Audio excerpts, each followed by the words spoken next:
live. Appreciate everyone that was waiting in the chat so patiently. In case you are confused and wondering who I am, my name is Antonio Bryce. I am the creator of the comic book series Brand. We have raised nearly $75,000 thanks to the kindness of about 2,400 people such as yourself. I'd like to introduce you guys to a dynamic duo, a power couple that is new on the scene here. They have a book called The Grim Reaper, and it is on Indiegogo right now, currently funding. Ladies and gentlemen, please welcome John Gallagher and the very lovely Carla Tornielli. How are you?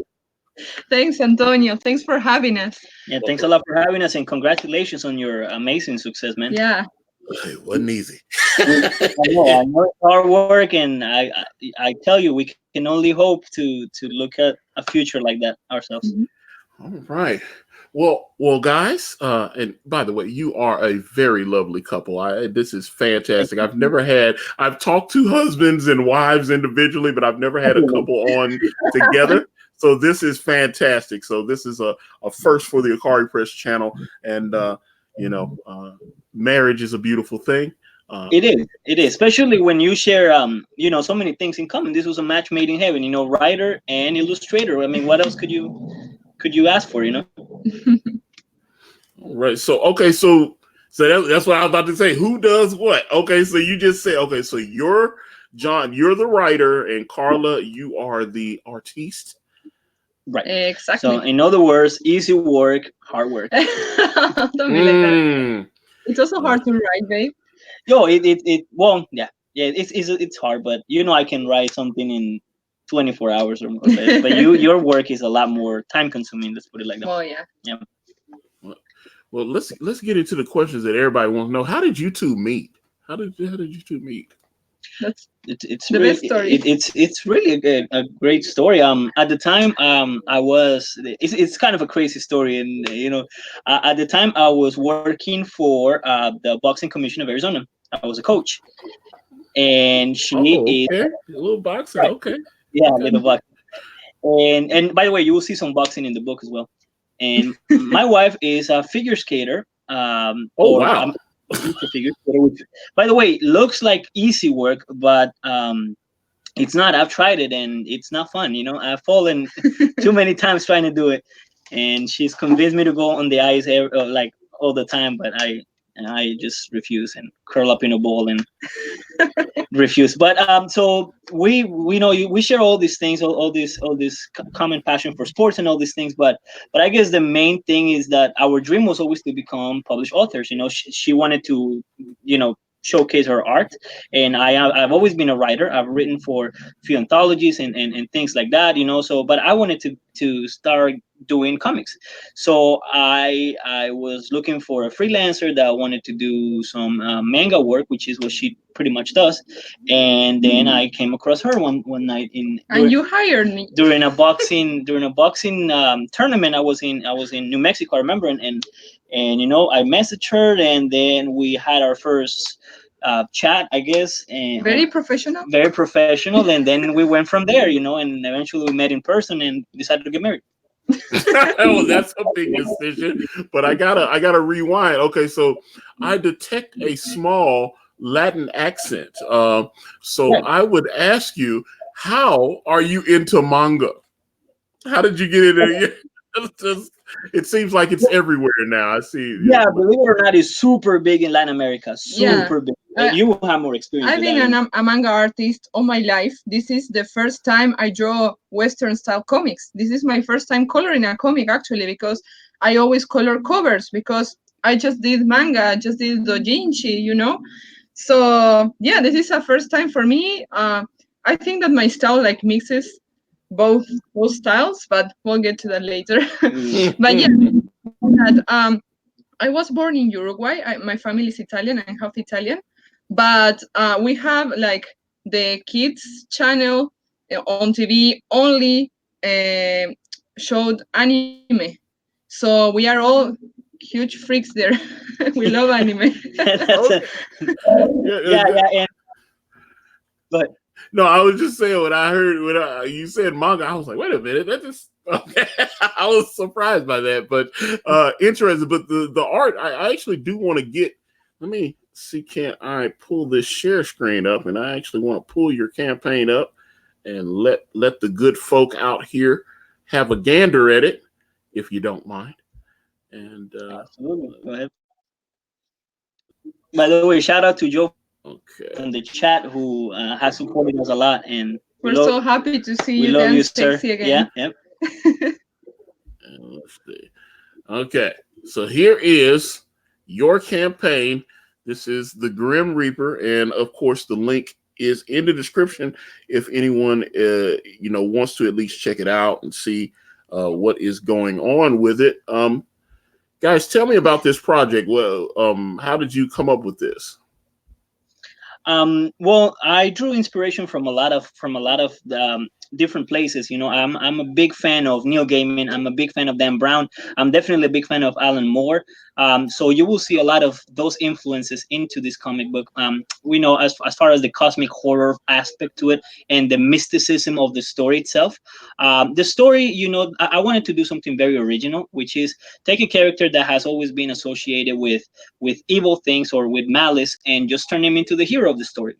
So we kind of take this entity, this anthropomorphic form of a concept, which is death, you know what I mean, and we take him into, and we give him a personhood, we give him a character, and we take him through the hero's journey of finding out his powers. So basically in the story, the Grim Reaper or the Angel of Death is not necessarily something that's it's not a character that's always been that character. It's a mantle, it's a job that gets passed on from one person to the other, from a chosen person to another chosen person, and find out that the Grim Reaper that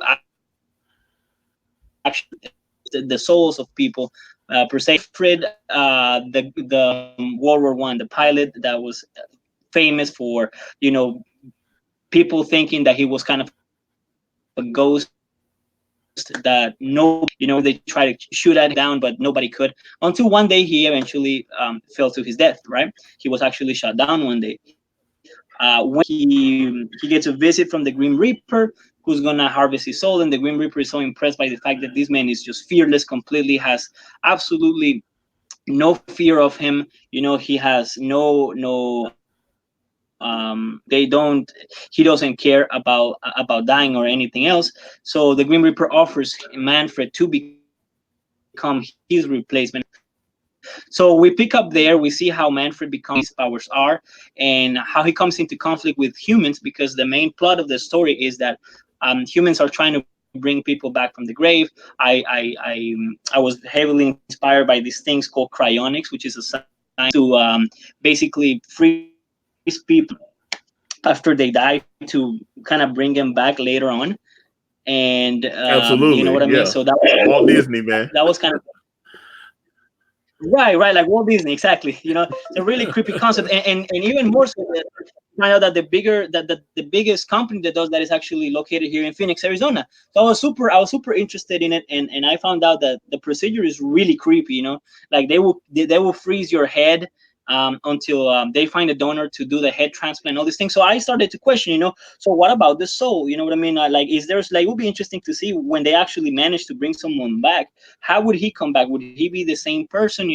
Would he have changed? Would he be like a Frankenstein monster? And so this is kind of the main conflict of the story. The Grim Reaper is faced with this new humanity that has this technology that can bring people back, but what they actually end up managing to do is to just create these Frankenstein monsters that don't know they don't know anything. They're basically just babies in adult bodies, and all the experience, they only supposed to be there. So one of them lashes out, escapes the lab, goes on this murder. Now Manfred has to go and so because I love, what I love about this character is that it's just such an eternal character that you can pretty much place them in any time period with a lot of awesome characters. Like, for example, we'll have cameos from Dracula, from the Greek Titans, from all of these things. And I just think that death is just such an universal concept that you can just pretty much put them in any situation, in any plot, and it will work organically too.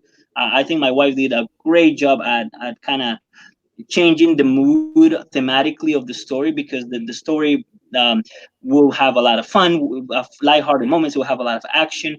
It will have a lot of that cosmic horror element to it. And I think that one great thing that we're doing with this project for sure is that the comparison that I drew always is to the book, but with a lot more action. Yeah. The art is very interesting. Carla, are you doing the coloring on this as well, or no? Yes, of course. I'm doing pretty much everything. I have some help with the sketching, but I do everything else. So yeah, I like to say I do almost everything. So yeah, that's my style. I told you there's like a little of a manga influence. Um, but yeah, I had to learn how to color pages this year. I have been studying a lot to achieve that Western style, um, you know. So I never did that before. I was so Uh-oh. Hello? used Okay. Okay, hold on. You sound like you froze up. Can you hear me? to work in black and Oh no. Oh no. Hello? Carla, John. Oh no. Hold on, let me check. Let me see. Can I get them back? Let's see what's going on.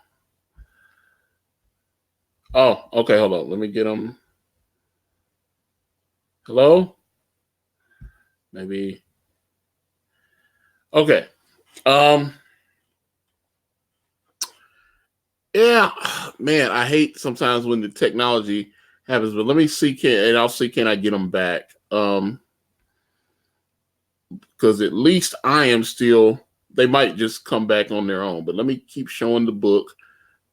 Hopefully they will, be able to come back with the interweb connection. But since I have this, yeah, this is definitely in my wheelhouse right here. I love this image of this young lady here.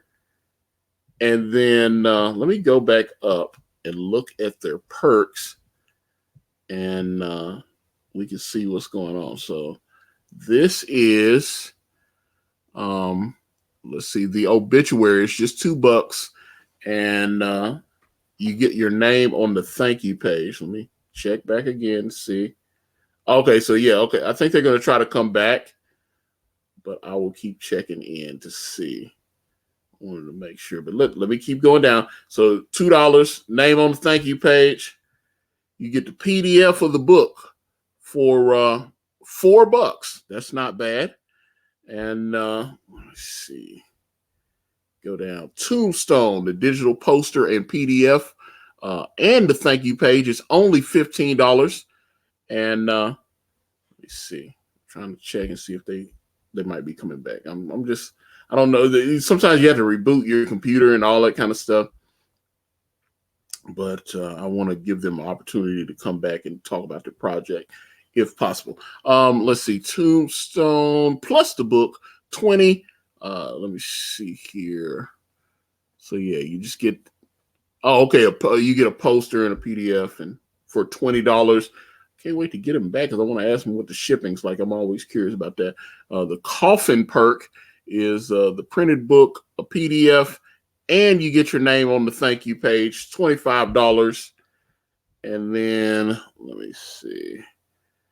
Funeral. Boy, these reward tiers are rather morbid. Okay, so funeral, but I get it. They're talking about the Grim Reaper, so are they not going to come back? I don't know. They might, like I said, they might still be rebooting, but I will continue to talk to you guys if that is the case. So 70. Let's see. You get a sketch, the book plus the digital poster, and then a PDF of the comic and your name on the thank you page, and you get that for $70 plus the shipping. And of course, the link is in the description if you guys actually want to check out the Grim Reaper on your own. Cemetery, be part of the book and a digital poster and a PDF comic and your name on the thank you page. Is $100. They only have 5 of those available, and 2 of them have been claimed. So there's only 3. There's only 3 left. And if you want to get it, so I'm assuming they're going to draw you as a character in the book, which I found to be a very effective tier for brand. Okay, it looks like I have them back. Let me pull them back up. Hey, Antonio, sorry about that. We didn't mean to leave you alone. No. I just kept it. I just kept it going. I've been just going through your rewards and everything. Matter of fact, let me just go back up so you can actually, you know, you can tell us about these reward tiers. Because you've got to. Because one thing I was saying, I was like, man, everything is, you know, it's death, it's morbid, it's funeral. Yeah. So yeah, I mean, like I said, I know you're doing the Grim Reaper thing. I know you're talking about death, so it kind of makes sense. And the thing about that, now that you mentioned, is that the obituary perk, which pretty much everybody that has claimed the perk has claimed the obituary perk. I want to make that clear. The perks cascade down. All right, except for there's an exception that we'll go over later. The tombstone one, but whatever you back, you also back in the ones above. You know what I mean? With one exception, but it's a really small exception. So the obituary page, it's a thank you page. It's for all of our backers. And even if you just back that one, it will still appear on the thank you page. And the thank you page is going to be a graveyard. And then you're going to get your own tombstone with a cause of death as well. So that will be that perk. You know what I mean? Is everybody that has supported us and everybody that has backed us is going to get their own tombstone. We killed them. Yeah, we killed them. And it's going to appear in the Grim Reaper's graveyard. Interesting. Okay. So you actually have to draw a big graveyard with everybody's names on. Oh wow, that's gonna be a lot of work. Okay. Yes. But hey, sounds like you down for it. That sounds fantastic. Let's see here. Just the PDF for how many pages is the book? So the book is gonna be 36 pages. We're gonna have 2 spreadsheets. Uh-oh.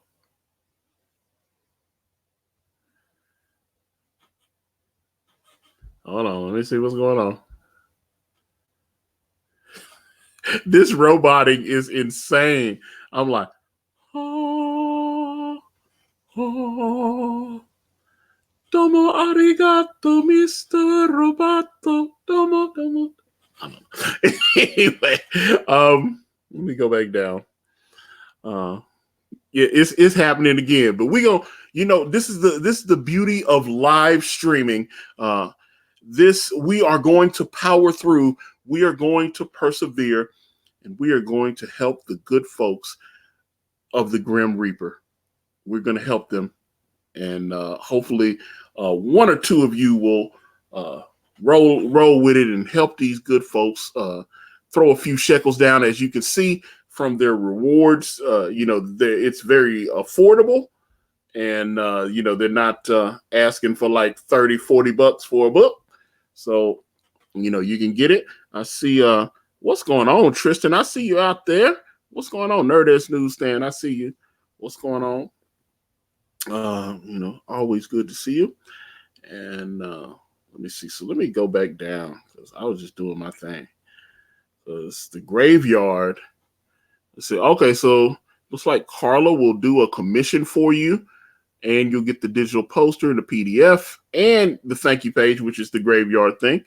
And then the Day of the Dead. What is that? I used to know that word, Dias de la Muerta. If I'm not mistaken, it's probably loose, but I took a couple years of Spanish in high school, and I remember that was how you said it, something like that. It's like, I think, yeah, the Day of the Dead. I think, yeah, Dias de la Muerta. Muerta. Let's see. But let me see what this is. And you get to be a part of the book, a commission, handmade sketch, the book, I guess the physical book, the digital poster, and a PDF of the comic, and you get on the thank you page. And it's you get all that for $300 whole dollars. Oh, wait a minute. Hold on. We got them back. Hold on. Let me see. I don't know what it is about the duck. Yeah, I I don't know see what it is. y'all. I don't know what it is about the duck, but it does not like me today. But hey, thanks for your patience, guys. I mean, I don't know, there's some Thank technical you. difficulties right now.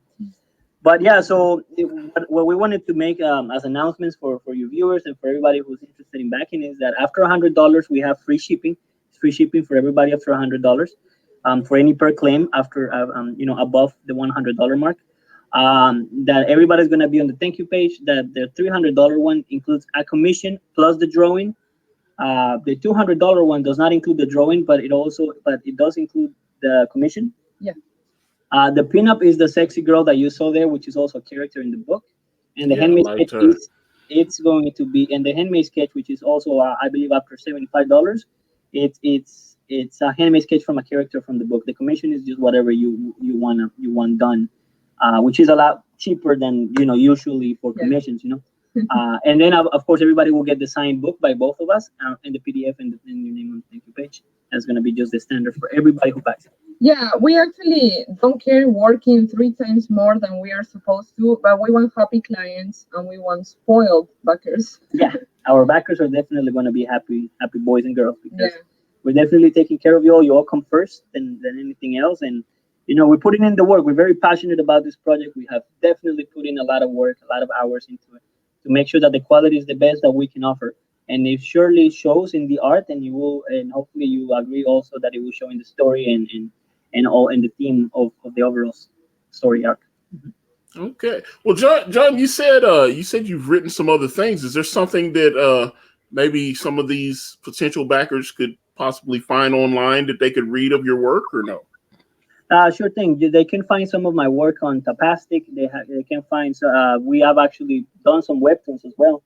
Well, but And those are not finished. those are not finished, but they can They are. they can still get an idea of where we're going with all of that. And then as far as some anthologies, there are some that are on the works now. I could share it, but I have to look into You it. can share your novels, right? Right. Those are the ones for the anthology. Just the short stories. But then again, this story is very unique and very original. So I wanted to stand on its own 2 feet, as well as any sequels that we're working on right now and anything that comes after.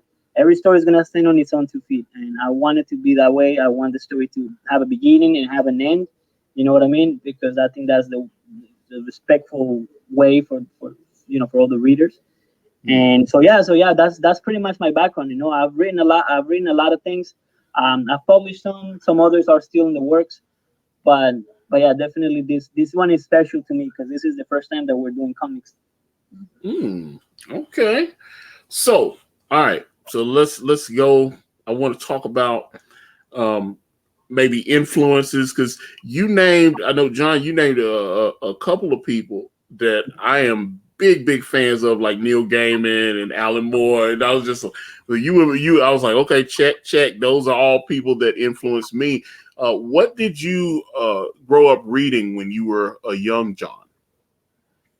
Oh Oh, wow. young John. Oh my God. I grew up reading so much stuff. I'll tell you, I have, it's not just books that I've drawn influence from. Reading wise, I really love the work of Stephen King. I think he is fantastic at his craft. You know what I mean? I think the cosmic horror is done right in the way he does it. I think that a lot of the movies don't do justice to what he what he meant with a lot of his works. I think take for example Dark Tower of It. You know what I mean? All of that has that cosmic mysticism behind it. That alien thing that everybody fears. Not they can't quite explain. And I think that you really felt at explaining that in the movies. But the books are amazing. So I definitely read a lot of King's works in the my youth. A little bit later in my life, I started getting into comics. I'll say in my teenage years. That's when I started reading Gaiman. I read the Sandman. I fell in love with it. I think the Sandman is probably the biggest influence to this book. Without a doubt, you know what I mean? Especially because of the aspects of it, all of this, the personifications of these things and these concepts that are cosmic and that are universal. You know what I mean? How they're represented in a human form, how they humanize. I think that definitely translates into it. I love Hellboy. Big Hellboy fan. You know what I mean? Like I Big think Noah, that yeah. I don't think that anybody can do better horror than some of the first issues of Hellboy. because doing horror in comics and in any graphic sort of storytelling setting is really hard. It's really tough, a lot of movies resort now to pop up scares, but doing it in books is hard because you can see what's coming next. You know what I mean? And so it kind of draws your attention. But I think with the panel placement that we've done and and how we have worked, the composition and the angles and everything it can be intense enough to where it will keep you, guessing what's coming next. So definitely read that. I'm a big fan of also the Ghost Rider. I think that's another influence that definitely is present in this book. You know what I mean? Not a big fan of the movies, that they've made for that character that I enjoy. And I'm a wait a minute, hold up. I got time out. Hold up. Did you say you like the Ghost Rider movies? No, I say I don't. I say I'm not. Oh, not because I was like, oh my God, that was some of the. Oh God, and I was like, I've always been, there was a guy I was talking to. He's a big Nick Cage fan, and I was like, that movie was awful, and the sequel was awful, and they just didn't really. And Nick Cage is a big superhero guy. That's one of the things that he always brags about. He buys all these rare comics and stuff, and I was like, he's got a collection that he spent several $100,000 on. He spent. I remember I watched on MTV and they went to his house and he had all these rare comics, like old Action Comics and stuff like that. So I mean, he had all he named his son Kal-El, for God's sakes. Right. So he almost was Superman at some point. He was casted as Superman. I guess the movie didn't make it through, but yeah. Yeah. It was supposed to be Superman Lives. I think it was something like that. Yeah, something like that. And they did do some test shootings and whatnot, and they're available on the internet. But yeah, I mean, I didn't like the movies that much. I definitely like the character. I thought that they were going in an interesting route for what the TV show was going to be for some things that I saw, but I guess that was canceled too. Well, I'm about to say the documentary that Superman Lives, that was going to be a Tim Burton movie that was written by Kevin Smith. Brainiac was supposed to be the main villain on that, and Nicolas Cage was supposed to be Superman. There's a documentary on that. It's about 2 hours, and they actually talked to Tim Burton. They actually talked to Kevin Smith. I saw it on Showtime. I don't know if it's still available, but it's a great. Because it has a lot of the behind the scenes footage. Like they had some kind of regeneration suit, I thought, that was really cool. And Nick Cage got one. I mean, he's balding, but they just put like hair plants on him and stuff. But he got in incredible shape, and they put this kind of form-fitting thing on him. And it had all these lights on it. And he's like moving around, and you see all these lights on him, and it's supposed to be like, I guess, regenerating his strength, or I was like, it was an interesting. Not to mention, they showed a lot of the concept art that Tim Burton wanted to use. So it was it was very interesting to see. But it's a shame that too many. I think that was a perfect example of too many cooks spoiling the meal there, because it just seems like different producers and stuff just got involved, and all of a sudden Tim's like, look, we can't get things financed and the rights, and there's just too many people involved in it, and they just weren't able to get it pulled off. And so Tim went on to do other projects, and then they just said, look, the movie's not coming out. So the movie didn't get made. Yeah, it's a shame. He gave us I think he gave us a good Batman. I know some people don't like it. It's a little bit too campy for them, but I really enjoyed the Tim Burton Batmans, the two that he made. Yeah. I liked them. I liked them. I love both of them, and especially for the time in which they were shot. And they actually did make Fantastic Four movies back in the 1990s. I think it was 1999 that never got made either, or never got released, and it's now available on YouTube. And I've seen it, and I kept wondering if that was what the Superman Lives one would have looked like, but I'm sure it wouldn't have been that bad. But are you talking about the Roger? Was it Roger Corman? I think he did an awful Fantastic Four. Right. What was it? He did like the Traumaville stuff. He did a lot because he did like Little Shop of Horrors, the I guess the original one, because the one that I love with Rick Moranis from what, around 85 or so. That one was, if I'm not mistaken, was directed by Frank Oz, who's from the Jim Henson Creature Shop and is the voice of like Fozzie Bear and Miss Piggy, and obviously the voice of Yoda from the Star Wars series. So yeah, Frank Oz is, he directed that, I guess, like I said, the 85 or 86 Little Shop of Horrors, which I loved. But Roger Corman had one in like the late 60s, early 70s or something. There was he did a bunch. He did like 70, 100 of these little kind of, they have these Roger Corman fests where they'll show all these movies he made. And one of the things he did was a pretty campy version of the Fantastic Four, where you see some of the weird special effects, because they had to show like Mr. Fantastic stretching. And it looked like it was made in like 1972. It did not look very good. And but for some reason you can go on eBay and people are like selling like bootleg copies of it or whatever, it's very interesting. But then they did the I can't remember when they came in, 2000 or something, when they did the first Fantastic Four movie with Jessica Alba as the Invisible Woman, and they did the sequel, Rise of the Silver Surfer. They haven't done. I'm gonna be honest. I thought Rise of the Silver Surfer was okay. Out of all the Fantastic Four movies I've seen, that's probably the best one. I thought the first Fantastic Four was okay. Rise of the Silver Surfer was definitely an improvement. And then they made that one in 2017, where they switched everybody. They put Michael B. Jordan as the Human Torch, and I didn't like that one. That movie was awful. That was the worst. Yeah. That was one of the worst Fantastic Four movies.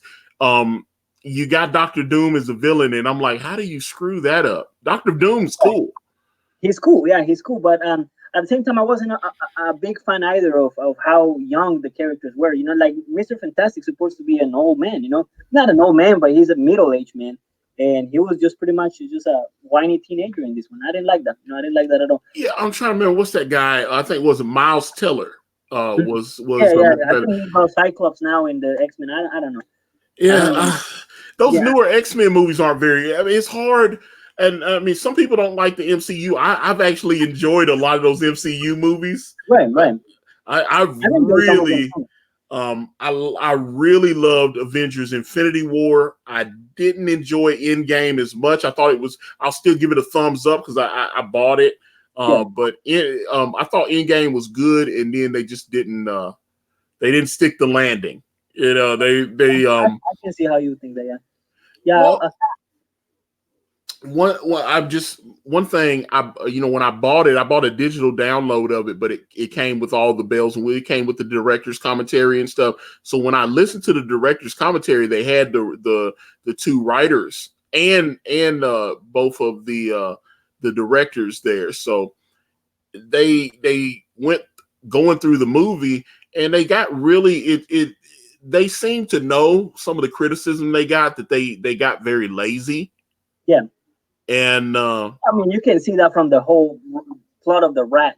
I thought that was lazy writing, in my opinion. Yeah, and they talked about that because they got a lot of flack for the Rat thing, and they go, okay, well, this is kind of using the Rat to get AntMan out of the quantum universe.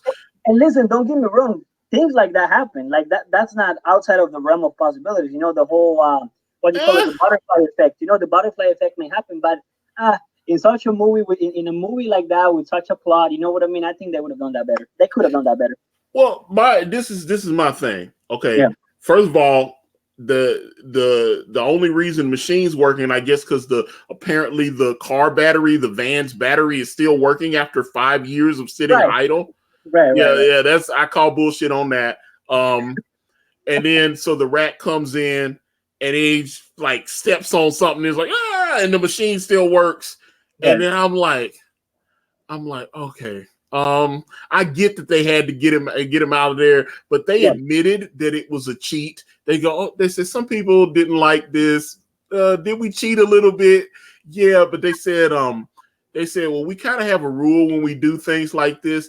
Since it's still the first story arc, we feel like the cheat is okay. If we had done it later in the movie, then that's lazy writing. That was one of the things they said. So I don't know. I'm sure.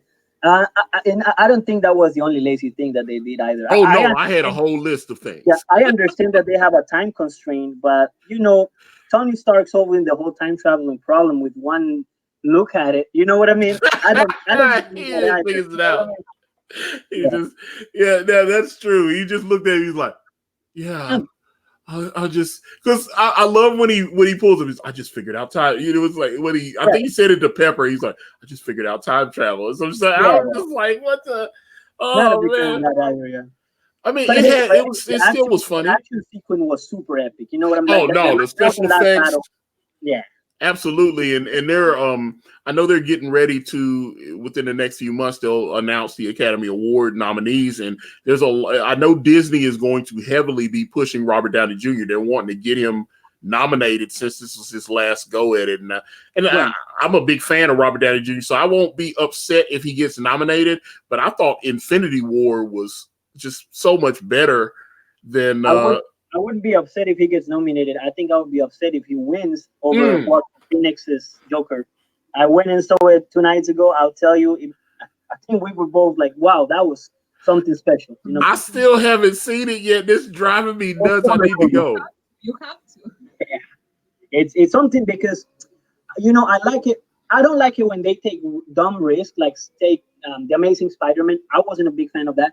And you could tell there was something different about those movies that Sony was doing or whatever. But this one is different and good at the same time. There's something very relieving to see, because Hollywood to me was, after Infinity War, I'm like, this is kind of dead. What's it for? What am I looking forward to going in the movie theater anymore? But then I went and watched this one and wow, it really blew my mind. It was really good. No, I haven't. I had several of my friends they went opening weekend. Right. One of my buddies went during they went to the midnight premiere, and they were like, Antonio, you gotta see this, man. It's incredible. And they was like, yeah, it's a different take, but it's incredible. Yeah. And I was like, and I had one of my buddies told me that, because I'm a big fan of Heath Ledger's Joker. And they were like, this is on the same level of Heath Ledger's Joker. And I was like, that's very high praise to me. So I definitely want to see it. I wouldn't say don't go with that expectation. I think that they're good in their own right. And the stories are completely different. I mean, I guess they're both greedy and they are both dark. Well, they were just talking about the performance. And realistic-wise, but performance-wise, yeah, but they're still different. You know what I mean? I think that you. Oh yeah, because they definitely set the story, in a different time, and all that kind of thing. But they said, Joaquin Phoenix's his performance was just incredible, though. And but I'll tell you why. I think that the comparison there is not really that fair because this Joker takes you through a roller coaster emotions. You start feeling super bad for this guy. You know that his life sucks. You don't want to root for him. Then he becomes the villain and he's scary. Heath Ledger's Joker was scary throughout because you just couldn't understand this guy's motivation at all, and you just knew that he was just an agent of chaos that wanted to see the world burn. You know what I mean? So I think that's what's really different about this. You know what I mean? Well, what did you think about what was it, Jared Leto's Joker? It's trash. It's garbage. Yeah. Okay. There you go. I wanted to find out because I was like, it's overacting. It's overacting, and it's bad overacting because. Not everybody can nail that Joker's laugh. Like, let's start with that. Just the Joker's laugh. It was awful. It was dreadful. He doesn't know how to do it, and he doesn't have any respect for it. Well, I think here's the problem. They gave him the Joker part, and then he talked to him. He was like, "Look, if I've got to do what Heath Ledger did, I don't want to do the movie." And they were they wanted him in it so badly. They said, okay, well, Jared, you can do what you want. And they start, I saw some of the concept art, that they had where, they had all these different costumes for him. And and someone came up with the idea of all the tattoos. Now I did, when I saw the trailer and he held his hand up to his mouth and he had to laugh at, I thought it was kind of cool. I was like, oh, that's an interesting take. And he had like the little, he had the gold teeth, and I was like, that's interesting. And I've seen Jared in a lot of movies. He's a brilliant. I mean, he's won an Academy Award. He's a brilliant actor. American Psycho was great. Yeah. And Fight Club? I liked him in Fight Club. First rule of Fight Club: we do not talk about Fight Club. Yeah. And so like I said, I enjoyed Jared Leto. Now I've seen about 30 or 40 seconds of Morbius, which it didn't look like they really showed that much. He was like standing on the street corner and people were walking by, and he just kind of looked at the camera and stuff. And I was like, okay, but that's supposed to be Morbius, the Spider-Man kind of villain, sometimes anti-hero, other times. So the vampire, right? Yeah, the living vampire. That's the difference between Morbius and a regular vampire, is because he is a living vampire, and he's not he has immunity to the sun, kind of like Blade, and but he's got some kind of blood disease. Well, he still has I don't know, his whole thing is different. Some I've read some Morbius stories that are cool, and then other people, they just went to like horror school 101 and they just put all the same stuff in there because I don't know, his motivations are different. Right. But I am looking forward to seeing the Morbius movie because Tyrese Gibson, who's in the Fast and the Furious movies, he was in the Transformers movies as well. And he is one of the co-stars of Morbius. And he said, he was doing some radio interviews, and he said that in his contract, they put a clause in there that he signed like a 3 or 4 picture deal, and he said that there will be some crossover in the MCU. So I was curious about that. Right. So I guess that's what they're going for. I think they're setting up the Sinister. What is it? Sinister 8? Sinister 6. Yes. Right. 6. So they started with Venom. I think they're gonna go that route probably. I don't know how. Maybe it will work. We'll see. We'll have to see. I'll give it a chance. They're actually supposed to start shooting. Tom Hardy is supposed to go. They're supposed to start shooting Venom 2 in November. Okay. And so they're supposed to, and it's supposed to have Carnage in it. So I'm curious. I saw that post-credit scene. Yeah. Oh yeah. Well, and I like that actor. I always forget his name. What's Woody Harrelson? That one. Which I saw the trailer for Zombieland 2 looks really good. I know he's in Zombieland. Zombieland 2, which I love. Zombieland 1 I thought was great, so I'm going to definitely check. I'm going to definitely check out Zombieland 2 just because I love the first one so much. But I'm not. I think Woody Harrelson's brilliant, but I thought when I saw that end credit scene with him as Cletus Cassidy, they put a bad wig on him. That wig was not very good. Right. I didn't really like he's like, there's gonna be some carnage, and I was like, okay. But I gotta tell you, those are like the only roles that I can enjoy seeing J.C. Eisenberg in. I don't know what they were thinking when they casted him as Lex Luthor. I think that was the most asinine casting ever. You know what I mean? Oh yeah. That was definitely a mistake for me. That was a big mistake. I don't know what they were thinking when they did that, and then they were like, well, he's not the original Lex Luthor, he's his son. Then I was just like, dude, he's still going by Lex Luthor. He's Lex Luthor Jr. and I was like, for all intents and purposes, he's Lex Luthor. You know what I mean? Like, if he walks like a dog. And have you seen American Ultra with him and what's her name? That one. Kirsten. right. Yeah. Kristen Stewart. Mm-hmm. Yeah. I think they were briefly dating each other during that period or right after they, although now she's dating women. Yeah, she has a girlfriend now, but yeah, she was still trying men then at that stage. And I remember I had heard that they were like seeing each other. I was like, interesting, because I know she was, when her and Robert Pattinson were on Twilight, obviously they were together for like 4 years almost, and then she filmed that Snow White and the Huntsman movie and slept with the director and it leaked out. Yeah, I was like, it's unfortunate. I mean, that's what happened though. I mean, all the tabloids picked up and it was like, oh man, she's cheating on him. You know, she was on that film set for a couple of months and the director talked to her and he got her, man. And the tabloids, you know, somebody leaked it out. They said, oh man, I think she's sleeping with the director guy. And at first, you know, Robert Pattinson, you know, he didn't have a comment and it started getting around, you know, that, you know, and I guess he talked to her and she admitted and he tried to forgive her and then he just couldn't get through it. He could. It's hard. I mean, infidelity, I understand. Trust me, as someone who has, you know, been cheated on, I understand it's hard to like, yeah, let me hold your hand and make sure that you know, we're at a movie premiere and let's pretend like we're still a happy couple, even though I'm angry at you, you know, that kind of thing. So, and the movie wasn't very good. The movie wasn't good at all. Yes. None of them. I don't think I've. Well, I watched the first one. I think I watched both. But they're not very good ones though. So. Well, the second one's a prequel, or it's kind of both or something. It's like part of it's in the past, flashbacks and stuff. Yeah, because you know they brought, you know, they had gotten rid of Charlize Theron in the first movie, and then they bring her back and her sister, and her sister's like the main. I was just, yeah, it was too much. So what do you think about his casting as the new Batman? I'm not a big fan of his, but I'm going to give the movie a fair chance. But I got to tell you, though, I was the same way with that whole Heath Ledger and even Christian Bale got some, you know what, and Ben Affleck. I got to tell you, I liked him.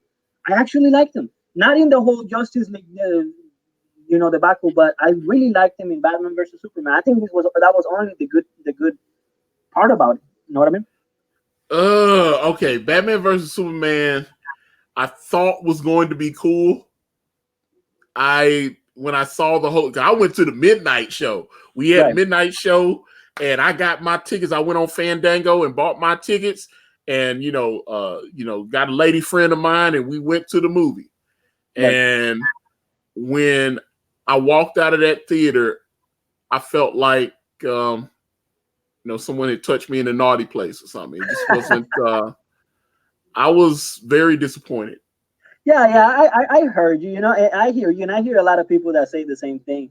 But I couldn't help myself. You know, I really enjoyed when Batman was punching all those guys. You know what I mean? It was just too good for me. You know what I mean?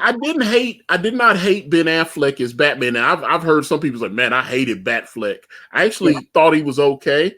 I wish he had gotten to do. He was supposed to do a solo Batman film. I wish they had done that. Right. Yeah.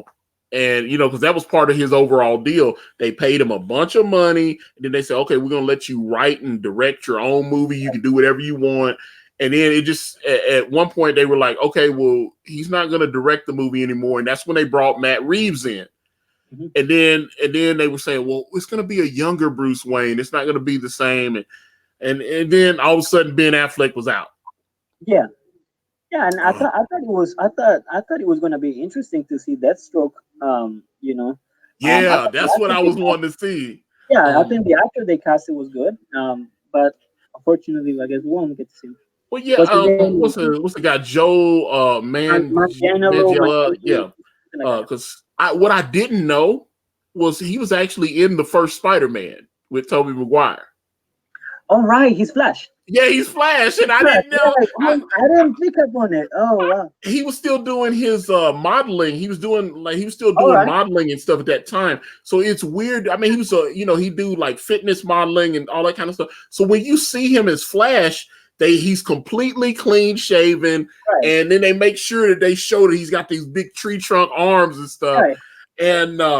And this is before, obviously, because he went on, people started knowing who he was because he was one of the stars of True Blood. And I used to like him on True Blood. And he was a werewolf on True Blood. And I loved him on True Blood. Yeah, him and Sookie Stackhouse. I love the whole dynamic there. But when you see him in Spider-Man, and he's like, because they do that slow motion shot where he's like, Yeah, we're about to punch him. Yeah. Yeah, and then Peter Parker's like, "Oh, I can see this punch," and he's like, "Move out of the way," and all that kind of stuff. But I thought the first two Sam Raimi Spider-Mans were actually decent movies. Yeah. I didn't like the Goblin mask. Yeah, that was I wish they had.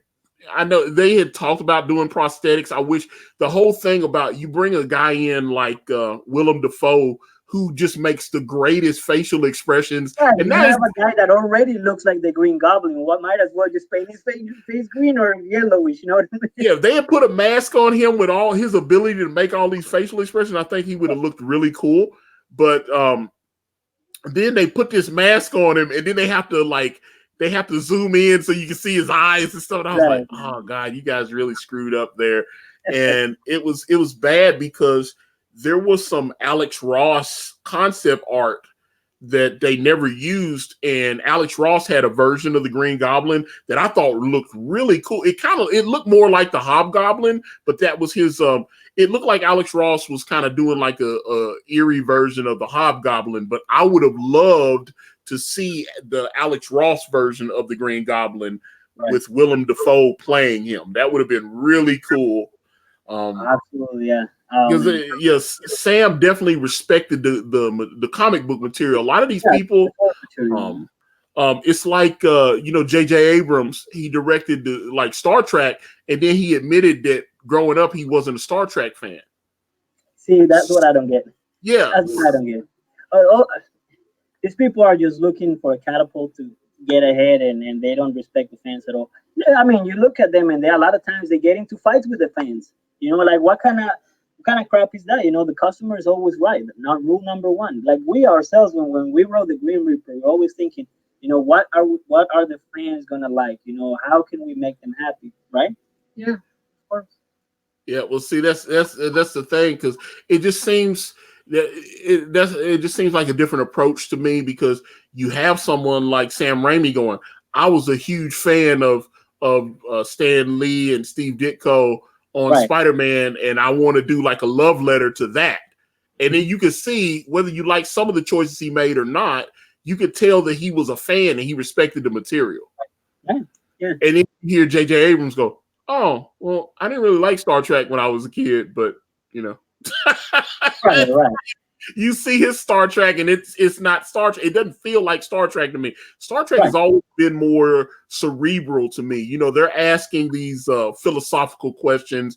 They're talking about social issues. They're talking about racism and classism and all these type of things. And he's like, yeah, let's cut all that out and let's get the like swashbuckling in space. You know, it seemed more like Buck Rogers than Star Trek. Right. So, I mean, you know, and I watched all the movies. I watched all the J.J. Abrams Star Trek movies, and I was just like, oh, okay. Yeah. Right. Okay. Yeah, he got criticized too much for the glaring of the cameras, I guess. That itself is enough off-putting for me. Well, and the last one was directed by, I'm trying to remember the guy. He's, I think it's James Wan. I'm trying to remember. He directed a couple of the Fast and the Furious movies. Okay. And yeah, because JJ was shooting The Force Awakens, so he couldn't shoot the new Star Trek. So they had that was the one with Idris Elba as the guy. It was okay. It was Star Trek Beyond or something. I just like either way. I mean, it was okay. I've got a friend of mine. She's a big Trekkie, and she was like, "These are great. These are awesome movies." And I was like, I don't ever see you really watching Star Trek. You're a fan of the Star Trek movies. You know what I'm saying? It's like, although some of the movies I thought, like a lot of the Star Trek movies with the original cast and stuff, I thought were pretty good. And a lot of those directors and a lot of those executives, they really appeal to the whole nostalgia aspect of it. You know what I mean? And I think that was something very apparent also in the Force Awakens and all these new Star Wars movies. Because I know really hardcore fans of Star Wars that were like, yeah, I liked it, you know. But why did you like it? Well, because I got to see, you know, some of my favorite characters again, and the lightsabers and the fights and the action. But you know, you gotta admit that the story is really not that great, and especially I can see how a lot of them were really upset for what they did to Mark Hamill's character. What's his name again? Luke Skywalker. Right? Right. And the thing is, Mark Hamill thought it sucked, and then Right. Mark Hamill thought it sucked, but he was like, "Well, they paid me, so I'm gonna be nice." But then it started getting out that he just hated it. He Right. just Right. hated Right. it. He admitted that he told the director, told Ryan Johnson that he really didn't like, but he's a professional and he wanted to do the job.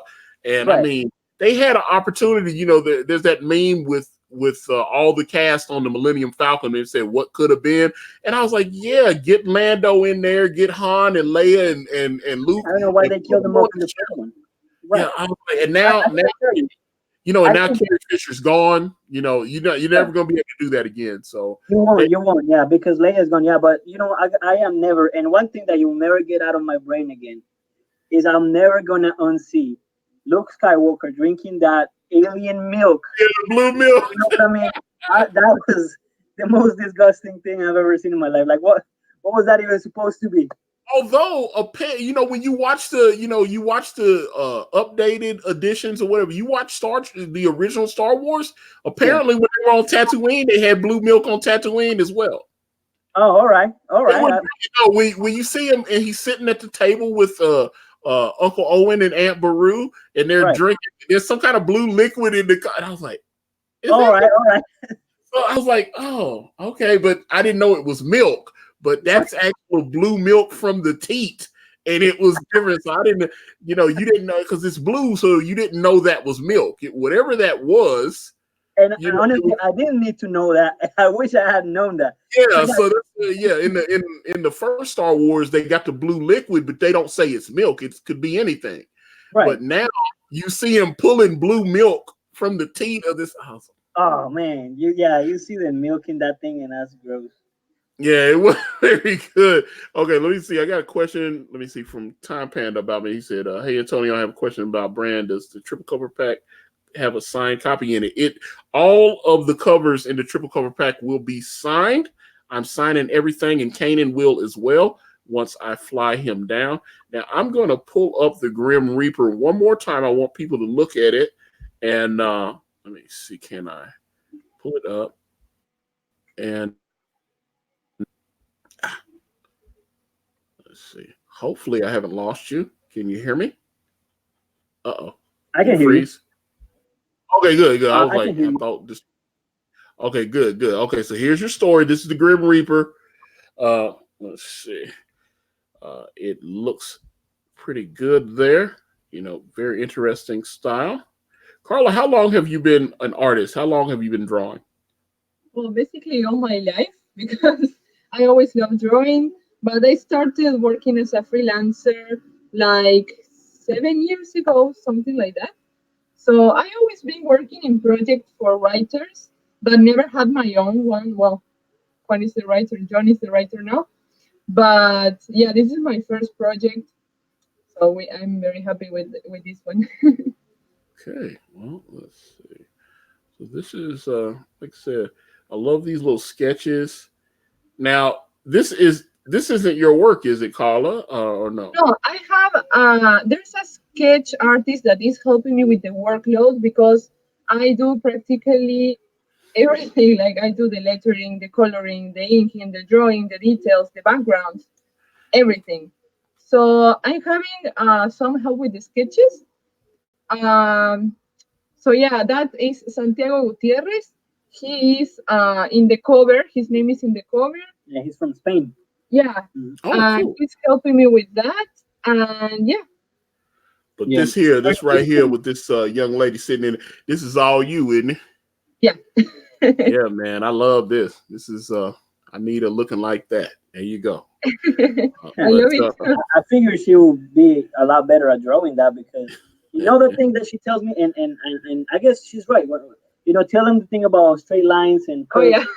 Well, this is a theory I have. Could be right or not, but this is very abstract also, but I conceive like the concept of drawing as there's like a feminine and masculine way of drawing, and in my view, like the more boyish style is more like action, straight lines. There's energy in the movement, Meanwhile, the female artist draws more like curvy figures, more detail. Not as good with action, but good with details. That's very abstract. Just my way of thinking. You can agree or not, but I think that the best art ever is the combination of those two energies. I'm not saying that because you draw like with curves, you're a girl. No, nothing like that. But um, It tends to be it's like that. it's Yeah. it's I'm talking about energies here, not just like that. It's very abstract. I'm sorry. No, yeah, she's right, and I've seen, like, guys tend to draw more straight lines, and girls tend to draw more curves, and that's just normal from a very young age. I can tell you that because I've been a teacher for almost 9 years now, and Mm. you get to see the developing process of people and of human beings, and you get to learn a lot about ourselves and our nature. You know what I mean?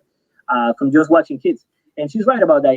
Like, boys tend to draw more straight lines, and girls tend to draw more curves. Yeah. And I think that the great advantage is that we have Santiago that helps us out, and he does really good with the accents and with straight lines, and you kind of make him look prettier. You know what I mean? You Yeah, make him look cuter. exactly. Yeah, But yeah, I know we have the sketches that are like the map, yeah, and then I can yeah. pour all my hours there, Right. Make it look more polish, detailed. ink, letters, colors, effects. Hmm. Yeah. All right.